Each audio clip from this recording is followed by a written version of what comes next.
All right, so just give me one. All right, here we go. How's everybody doing today? Are you guys all in London, Manchester? Where are you guys? I'm I'm in London. Manchester. That's Becky's I'm right. in in. Manchester. And I'm in I would London. love to be in Betrayed. Manchester. I'm sorry I'm not there, but it's all good. I'm speaking to you from Toronto, Canada. So we're Hey, almost That's cousins, all right? right. We're almost cousins. got it.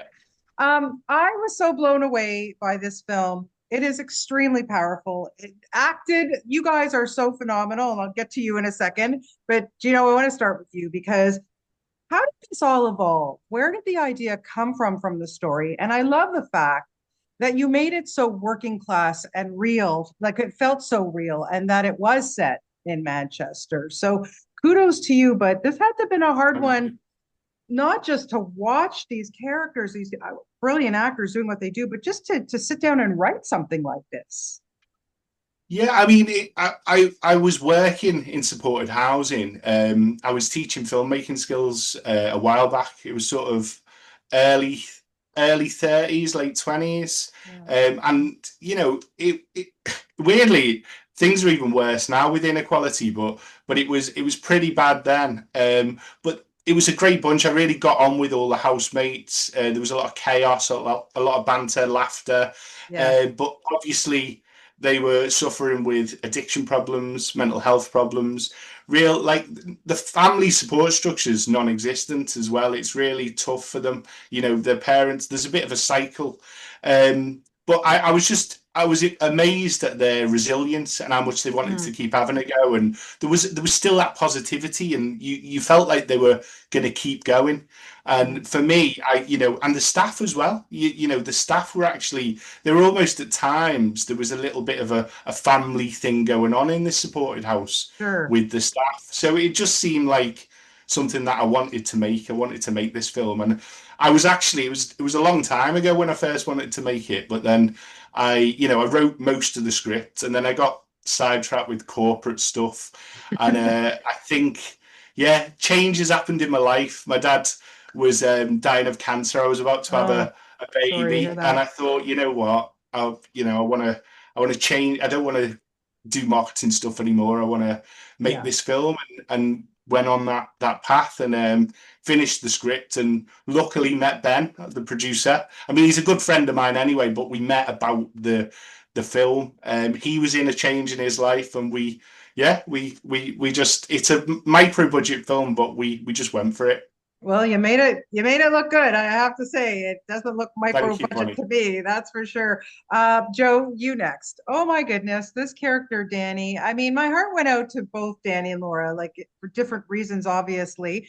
But kudos to you for pulling this off because this is a guy with a lot of issues, and he's trying Mm. so hard, but it's so hard for him, obviously. Gets out of jail, he has the opportunity for a new life, but he has these visions, and he's got the OCD, and there's so much going on with him. I mean, the first thing he does right when he gets on the bus is he shoots up. This is what he knows, right? And uh, Oh yeah.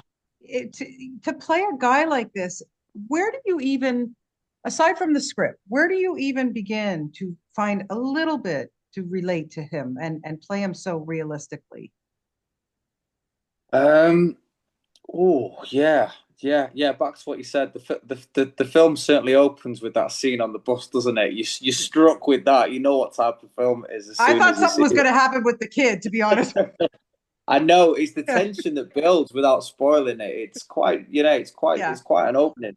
Yes. Um, Yeah, I mean, in regards to relating to the character, he's very rarely do you sort of read a film script like Treading. I'd never read anything like it before, regardless of where it was set. And then the beautiful fact that it was set in the city that I'm from made it even more compelling and personal. Mm. So, I mean, the first thing that I would say that relates me to him is the fact that I'm literally from, where he's from.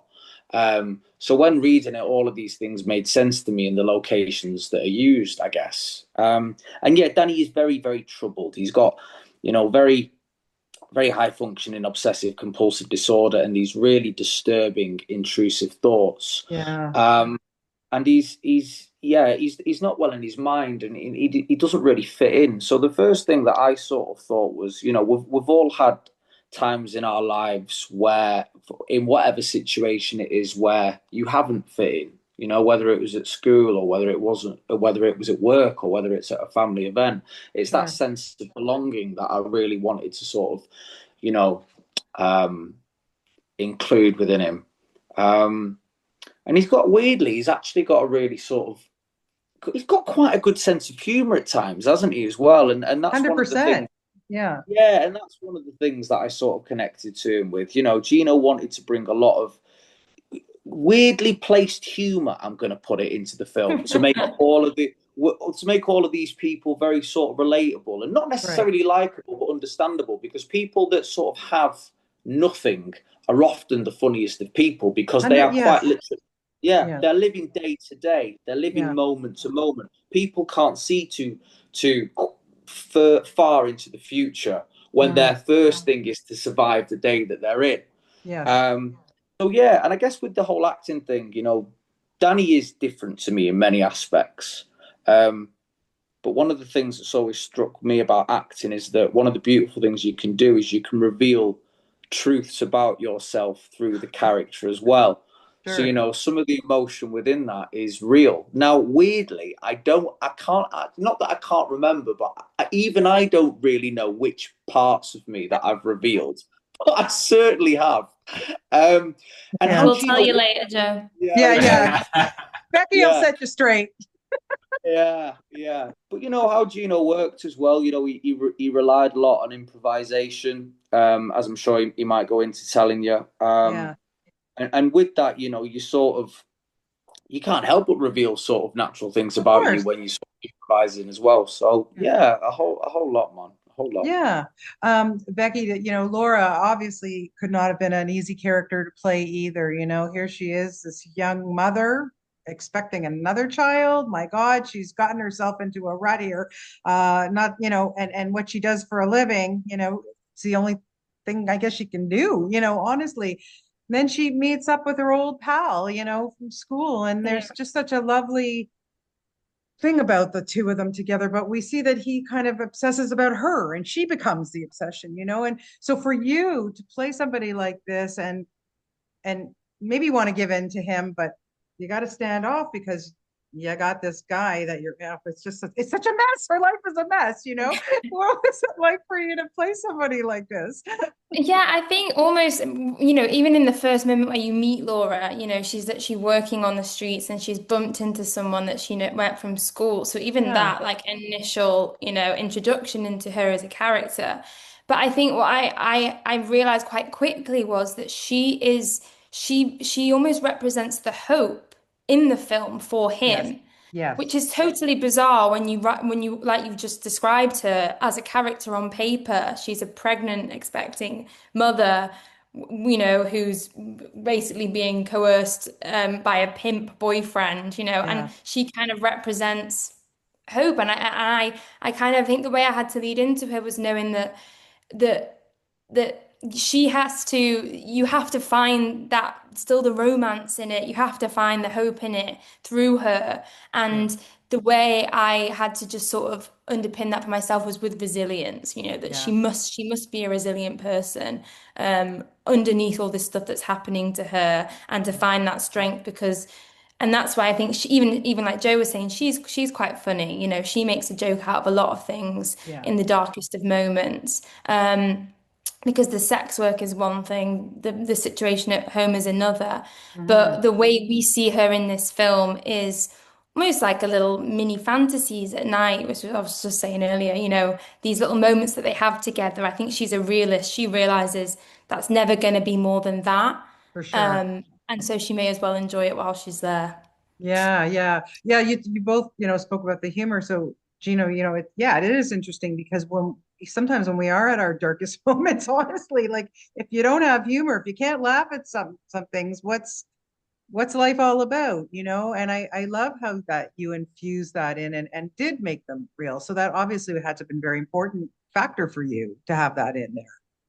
100%. Yeah, I mean, you've got to make it real. You've got to make it honest, and in the chaos and debauchery, there is comedy, isn't there? Yeah. In all honesty, Mm. and you get that with Danny and Rob, and you get that Yes. between me and Yeah. Laura, and yeah, I think it's a human trait, isn't it? It's a human trait, and obviously when people are um, they are taking lots of substances. There isn't much sort of else there. I think they can sort of let loose, and there can be a real, yeah, manic humor. So that's kind of I wanted to show that, and also some of the genuine tenderness between Danny and Laura, the little laughs. You know, it's the same wherever you are in life. I think these human traits are universal, aren't they? And For I think you've sure. got to, you can't just you've got to make people three-dimensional. You've got to have layers, and I think it was done what Joe touched upon by having obviously the text, which Joe and Becky are fantastic on script, but then we were going into impro, back into script, into impro, and we were trying to do it seamlessly, like Hmm. popping in bits of impro within the script, and then chucking them in at different times. And what was great about Joe, Becky, Daryl, Darren, Eliane, Christine, Vinny, is they could all handle it. And Ben, the producer, was all on board with that as well. So it was Hmm. because we made the film how we wanted. We could do it this way, and it was, yeah. I felt like we were very free. We were very free, and Yeah. we put performance very high. Yeah. But we were 100%. all, we were also in a brilliant position with Gino because we were on set with the person that had wrote it, Yes. directed it, Yeah. was producing it, and had written it. Then I'm so well, yeah, you know what I mean. We were on set with the guy who's very, very, very, very good at his job and knew it like the back of his hand. So the great thing was Sure. is that we were all entrusted in Gino. There wasn't as many people to sort of, in all honesty, by check things and go, is that the right thing to do? Is that Yeah. because it was Gino's baby and he was, creatively in control of everything. It was Yeah. great because if you'd be like, oh, go on then, do it. Yeah, exactly. No Yeah, one else to answer exactly. to. So yeah, And I No, yeah, it's think nice. that's, Go ahead. oh, sorry. I No, think no, that's a bit please, of please, Becky. a privilege that you don't normally get with low budget filmmaking either, because one of the biggest things that's against you is time and money. And it was amazing that Gino and Ben said, forget we're gonna get what we want to get, and Yeah. we're gonna do takes that take 10 minutes, and we're gonna let everything be free. And that's such a liberating way of working, because you also then after day one you feel like you know your character inside out, because you've let them sort of Yeah. expand. Yeah. Yeah, kind of like a mm, workshop in a way, but yeah, absolutely. I think it's brilliant if you can make that time to let your actors have that, familiarity with it. I think well, evidently it worked in this film for sure. Okay, Thank so you. Joe and Becky. So Joe first. You get on a set, whether you're making a movie or a TV show or whatever it is, and you meet your co-star, right away, and you're like, I have to have these sex scenes or kissing scenes or whatever. The two of you, to me, seem like your chemistry was instant, or else you're both Oscar-winning actors, or you faked it really well. But I have that I think that your chemistry was brilliant. Joe, did you hit it off? Like, how could you not hit it off with Becky right away? She's so lovely. yeah. Oh, no, yeah. Me and Becky, we were such good friends, and we through how we worked, we got to know each other really well, and the characters got to know each other really well.